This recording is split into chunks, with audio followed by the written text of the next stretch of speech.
Parfois, rien ne semble arrêter les mauvaises nouvelles. C'est le cas d'une de mes clientes. Une bonne personne, honnête et juste, mais rien ne lui sourit. Tout a commencé par un divorce, suivi d'une longue bataille juridique avec son ex-mari pour la garde des enfants. C'est lui qui a obtenu la garde, en plus de lui laisser une montagne de dettes.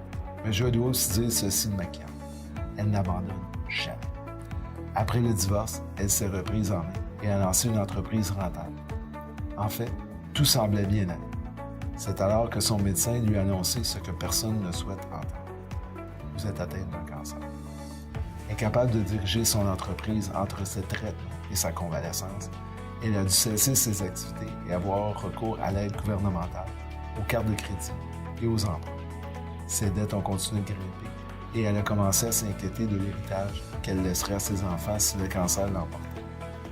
À notre première rencontre, elle m'a dit qu'elle allait bientôt subir une chirurgie et qu'elle voulait s'assurer qu'on s'occuperait de ses enfants si les choses tournaient mal.